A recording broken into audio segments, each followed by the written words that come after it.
Cada vez hay menos jóvenes en España. Si los jóvenes entre 16 y 29 años suponían el 23,5% de total de la población española en 1995, ahora se ha reducido al 14,5%, superada con creces por la población de 65 años o más, lo que a su vez anuncia un declive demográfico y envejecimiento de la población de extraordinaria importancia, o peor aún, ya estamos en él. Cuando más del 50% de los jóvenes responden que no se plantean tener hijos por razones de inestabilidad e incertidumbre laboral, con un futuro muy pero que muy complicado, ese declive demográfico está garantizado. Siendo España uno de los países de menor tasa de natalidad de Europa, con una media de fecundidad por mujer de 1,16 hijos, es decir, prácticamente la mitad que se necesita para garantizar el relevo generacional, que son 2,1 hijos por mujer, y todo ello con una tasa de nacimientos que ha caído un 24% en los últimos 10 años. Súmese a ello que la tasa de desempleo para los menores de 25 años asciende al 28%, lo que supone más que duplicar la tasa de paro general, que se encuentra en el 11,6%. Se nos prometió que estudiando nos iría súper bien, pero hay que detallar que hay un 42% de jóvenes hiperformados, jóvenes que han estudiado un máster y que se encuentran trabajando en labores ligadas a la hostelería que nada tienen que ver con su formación. Pero lo realmente grave es que aun cuando un joven está trabajando, ese salario que recibe no te permite vivir, más bien sobrevives. Los jóvenes son el segundo colectivo de edad con mayor riesgo de pobreza tras la infancia. Según datos del propio Consejo de la Juventud en España, en 2021, 1 de cada 3 jóvenes estaba en riesgo de pobreza o exclusión social. Y 1 de cada 4 jóvenes con trabajo, el 23,4%, también se hallaba en la misma situación. Estar trabajando no significa dejar de ser pobre. Y el empeoramiento general ha ido en aumento desde 2021. Y es que siguiendo con los datos que nos proporciona el último informe del Consejo de la Juventud en España, el salario mediano de los jóvenes alcanzó en 2023 los 12.062,59 euros netos anuales, lo que nos da unos 1.005 euros mensuales. Con esta perspectiva económica, no es de extrañar que más del 50% de los jóvenes indica que no se ve en condiciones económicas de adquirir una vivienda, viendo que, mientras tanto, el precio de la vivienda no para de subir. Y es que en España se debe ahorrar entre 7 y 11 años aproximadamente para disponer del dinero necesario para pagar la entrada de la vivienda. Pero es que si nos vamos a la otra opción, la de alquilar una vivienda, tenemos que en 2023 el precio medio de una vivienda en alquiler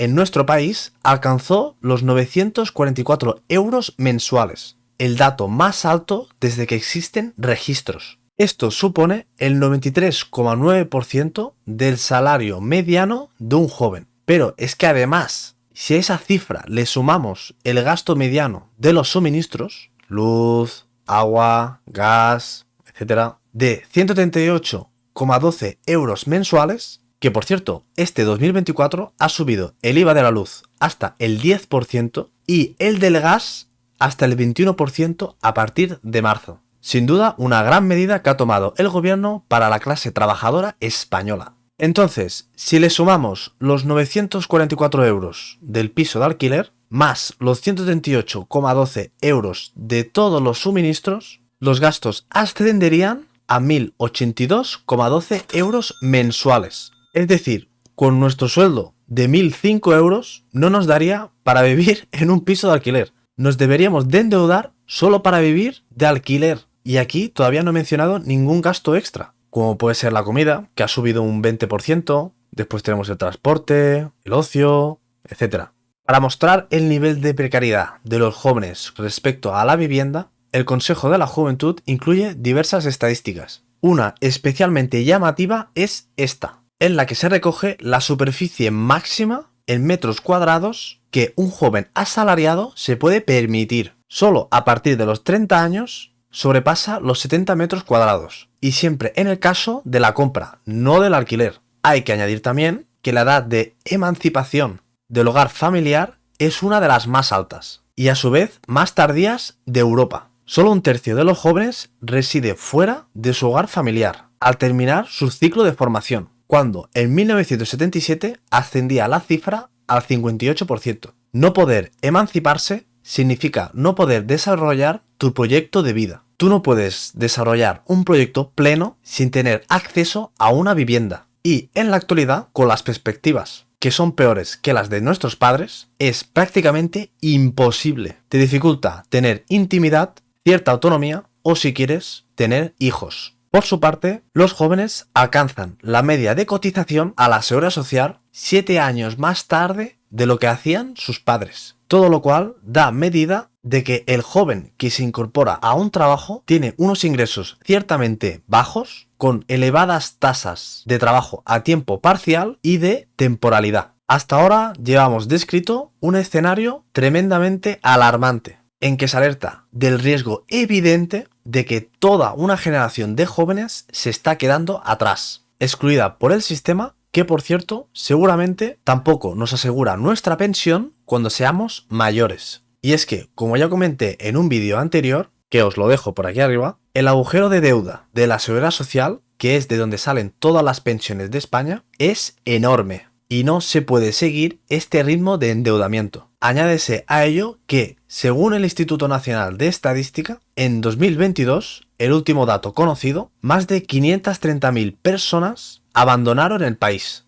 Medio millón de españoles obligados a emigrar, jóvenes en busca de mejores oportunidades profesionales y una promoción de sus oportunidades laborales. Tal vez muchos de ellos volverán a España tras pasados unos años. Pero, entre tanto, es evidente que se trata de una espectacular fuga de talentos. Nacidos en España, formados en España, se ven obligados a emigrar a otros países en busca de oportunidades profesionales que no encuentran en España. Y así se calcula que en ese año 2022 se perdieron más de 150.000 millones de euros de riqueza por razón de esa pérdida de capital humano. Si la desigualdad crece, si los jóvenes se desenganchan, si se pierde tamaño de capital humano debido a las emigraciones, son los hilos de la convivencia los que acaban pudriéndose. Un país donde la industria cada vez es menos relevante, que cada vez más depende del sector servicios, con bajos sueldos, con empleos precarios y alta temporalidad.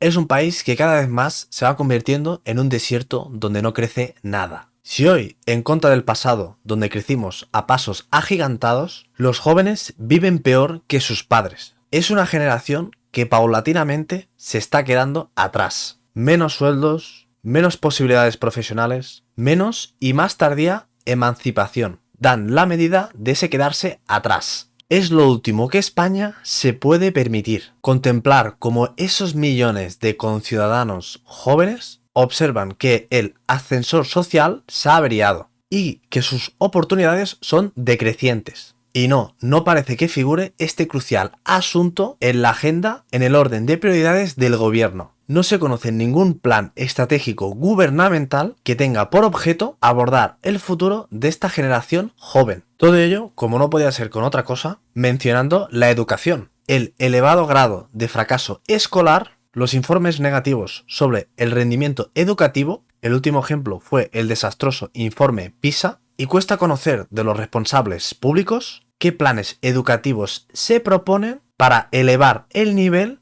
de esta fundamental materia. Pues la educación, como decía el famoso profesor y abogado estadounidense Derek Bock, si piensas que la educación es cara, prueba con la ignorancia. Tal situación recuerda a nuestros políticos de que a lo mejor no deberían centrarse tanto en medidas enfocadas a ganar votos, o que quedan muy bien de cara a la galería, y más centrarse en los problemas reales de la gente de a pie, ya que llevamos bastantes años que se toman medidas que en vez de mejorar la situación, la empeoran. Se nos vende progreso, pero no hacemos más que retroceder. La convergencia con la Unión Europea viene también decreciendo, hasta alcanzar ahora un 83% de la renta per cápita respecto de la media de la Unión. Una cifra que nos devuelve al lugar donde estábamos a principios de este siglo. Sí, en materia de renta per cápita europea, más que una convergencia, se observa una creciente divergencia con la Unión Europea. Y es que al hilo de todo esto, España vuelve a ser elegible